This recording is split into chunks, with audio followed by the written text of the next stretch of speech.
નમસ્કાર,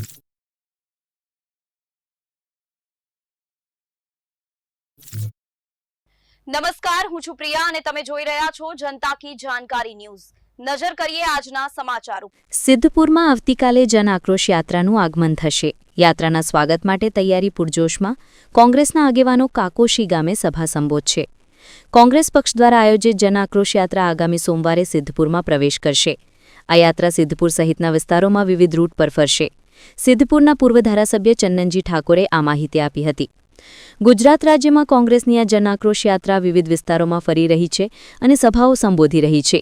આ યાત્રાનું પ્રસ્થાન બનાસકાંઠાના ઢીમા ખાતેથી થયું હતું। બનાસકાંઠામાં ફર્યા બાદ સોમવારે પાટણ જિલ્લામાં પ્રવેશ કરશે। સોમવારે વહેલી સવારે યાત્રા બીલિયા ગામે પહોંચશે, જ્યાં તેનું સ્વાગત કરાશે।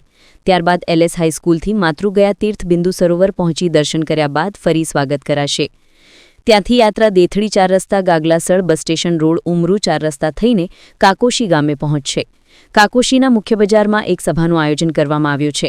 કાકોશીથી મેત્રાણા ગામે ચાચરેડ દાદાના મંદિરે દર્શન કરી યાત્રા લવારા બસ સ્ટેશન રોડ પરથી નિદ્રોડા બસ સ્ટેશન રોડ પર પહોંચશે, જ્યાં તેનું સ્વાગત કરાશે। ત્યારબાદ વડુ 3 રસ્તા અને છેલ્લે ચારૂપ ગામે સિકોતર માતાજીના દર્શન કરી યાત્રાનું સ્વાગત કર્યા બાદ સિદ્ધપુર વિસ્તારમાં સમાપન થશે। આ યાત્રામાં કોંગ્રેસ પક્ષના અમિત ચાવડા, જિગ્નેશ મેવાણી, ડોક્ટર કિરીટ પટેલ, પૂર્વ ધારાસભ્ય ચંદનજી ઠાકોર, જગદીશ ઠાકોર, ગેનીબેન ઠાકોર સહિતના અગ્રણી નેતાઓ અને કાર્યકરો ઉપસ્થિત રહેશે। રિપોર્ટર વિશાલ જયસ્વાલ, પાટણ। જન આક્રોશ યાત્રા છે જે સિદ્ધપુરની અંદર પ્રવેશી રહી છે, ત્યારે શું કહેશો આપ? ગુજરાત પ્રદેશ કોંગ્રેસ સમિતિ દ્વારા એક જન આક્રોશ રેલીનું આયોજન કરવામાં આવ્યું છે।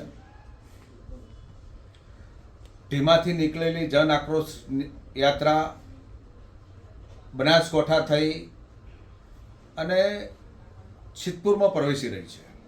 અમારા ગુજરાત પ્રદેશ કોંગ્રેસ સમિતિના પ્રમુખ સન્માનીય અમિતભાઈ ચાવડા સાહેબ અને વિપક્ષના નેતા તુષારભાઈ ચૌધરી અને એઆઈસીસીના સેક્રેટરી સુભાષની યાદવ, ગેનીબેન ઠાકોર, અનેક મહાનુભાવો આ યાત્રા લઈને નીકળ્યા છે। યાત્રાની અંદર ઢીમાથી એટલો ખૂબ સારો પ્રતિસાદ મળ્યો છે, લોકો જોડાય છે અને લોકો ઉમળકાભેર યાત્રાનું પણ સ્વાગત પણ કરે છે। લોકો ખૂબ મોટી સંખ્યામાં લોકો ટ્રેક્ટરથી સ્વાગત કરે છે, કોઈ પોતપોતાની કોઈ બળદગાડાથી સ્વાગત કરે છે। અનેક પ્રકારના સ્વાગત અને લોકોમાં સમસ્યાઓ છે, લોકો અનેક પ્રકારની રજૂઆતો કરે છે, લોકોમાં આક્રોશ છે, ગુસ્સો છે, રોષ છે। ક્યાંક યુવાન બેરોજગારની વાત લઈને આવે છે, ક્યાંક મોંઘવારીની પણ વાત લઈને આવે છે અને ક્યાંક દારૂ, જુગાર અને ડ્રગ્સની પણ વાત લઈને આવે છે। સમગ્ર ગુજરાતમાં સૌથી વધારે કોઈ મુદ્દો પીસાતો હોય તો ડ્રગ્સનો, દારૂનો, જુગારનો। આજે યુવાધન બરબાદ થઈ રહ્યું છે। આજે સમગ્ર ગુજરાતના લોકો, 18 આલમના લોકો, એવું નહીં કોઈ એક, 18 આલમના લોકો આજે ડ્રગ્સથી